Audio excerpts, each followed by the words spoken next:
Assalamualaikum warahmatullahi wabarakatuh. Hello my student, welcome back again with Miss Najla in biologi. Now kita masuk pada unit 15.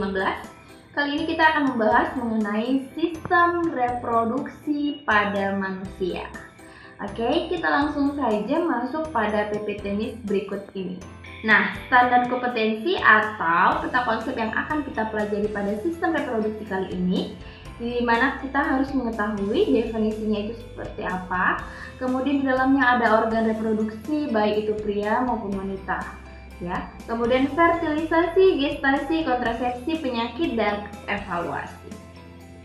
Oke, sistem reproduksi adalah suatu rangkaian dan interaksi organ dan zat dalam organisme yang diperlukan untuk berkembang biak.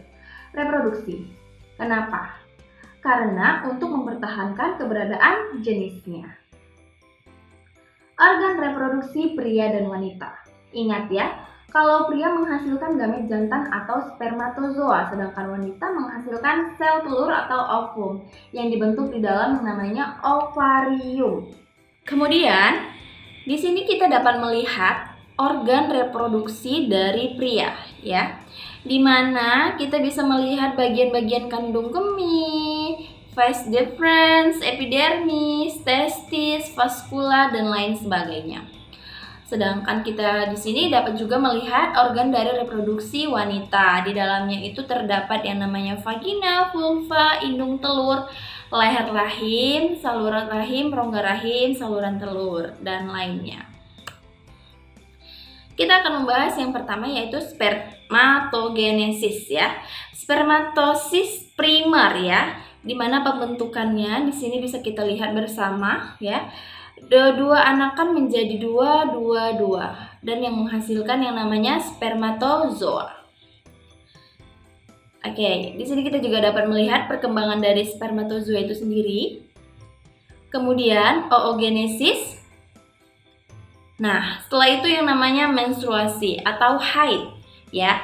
Ovum tidak dibuahi. Dinding rahim yang telah menebal dan penuh dengan pembuluh darah akan rusak dan luruh atau runtuh. Nah, itulah terjadinya yang namanya menstruasi. Bersama-sama dengan ovum, jaringan tersebut dikeluarkan melalui yang namanya vagina. Di sini kita dapat melihat gambar siklus dari menstruasi itu sendiri. Nah, kita masuk pada fertilisasi. Fertilisasi merupakan proses peleburan antara satu sel sperma dengan satu sel telur atau ovum yang sudah matang. Gestasi atau kehamilan. Oke. Gestasi atau kehamilan itu biasanya lebih dan kurang dimulai ya nak, dari 56 minggu ya sampai dengan selesai yang 30 sekiannya itu masa kehamilannya. 56 minggu itu dilihat dari masa kesuburannya.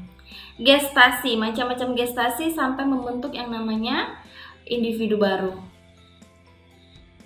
Nah, setelah kita mengetahui itu semua, maka kita harus juga tahu yang mengenai tentang kontrasepsi. Kontrasepsi permanen. Kontrasepsi itu adalah di sini ada bagian tubektomi atau pemotong saluran tubal falopi, ya.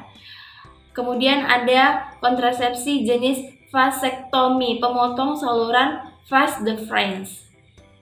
Oke. Penyakit-penyakit menular dalam seksual itu pertama gonore, chlamydia, sifilis atau raja singa, Candidiasis vagina, HIV ya, HIV dan AIDS itu yang terkenal sekali, herpes, kutil kelamin dan trichomoniasis. Nah, di sini kita dapat melihat gambar dari virus HIV itu sendiri. Oke. Thank you for watching. Kita lanjutkan pertemuan kita di di kelas e-learning kita. Lebih dan kurangnya mohon maaf. See you next time. Assalamualaikum warahmatullahi wabarakatuh.